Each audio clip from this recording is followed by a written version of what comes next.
নমস্কার। আজকার একটা নতুন ভিডিও নিয়ে এলাম। আজকের ভিডিওটা হচ্ছে কিভাবে আমি নতুন একটা ছবি অ্যাড করব। মনে করুন এখানে আছে জন টেলর, রাহুল রানা, পীযূষ, প্রতীক। এদের আমি চাই নামের সাথে সাথে ছবিটাও থাক। তাহলে আমি চাচ্ছি আগে ছবি তারপরে নাম, বা যে কোনো জায়গায় আপনারা রাখতে পারেন। তো আমি কিভাবে করব? আমি একটা কলাম ইনসার্ট করে নিলাম। এই কলামে চাই জনের একটা ছবি থাকে। তাহলে আমি কি করব? ইনসার্টে যাব, সোজা চলে আসবে ইমেজেস।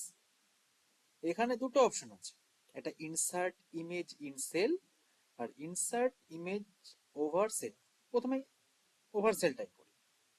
ওভার সেলটা ক্লিক করলাম, আমাকে বলছে আপলোড করব আমি। তো একটা ব্রাউজ করি, কি একটা ছবি নেব দেখি। ধরলাম এই একটা ছবি নিলাম, নিয়ে ওপেন। ছবিটা ব্রাউজ হলো, এরকম উপরে চলে এলো। দেখতে ভালো লাগছে কি এটা? আমি বুঝবো কেমন করে এটা হচ্ছে জনের ছবি বা হচ্ছে রাহুলের ছবি বা রানার ছবি? কারণ নামের পাশে থাকতে হবে। তাহলে কি করতে হবে? আমি এটা করে দিলাম ডিলিট। আবার আমি ইনসার্টে গেলাম, ইমেজেস।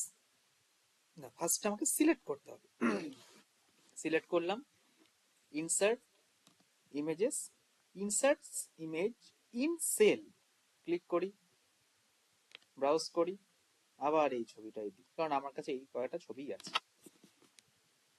ঠিক দেখবো, ঠিক নামের পাশে ঘরের মধ্যে ছবিটা চলে এলো। এটা কিন্তু বাইরে এলো। এবার আমি ছবিটা কি দেখাই যাচ্ছে না, একটু তাহলে সেলটাই বড় করি।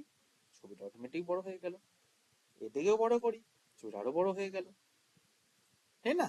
কত সহজেই আমরা একটা সেলের মধ্যে আমরা একটা ছবি অ্যাড করতে পারি। Thank you.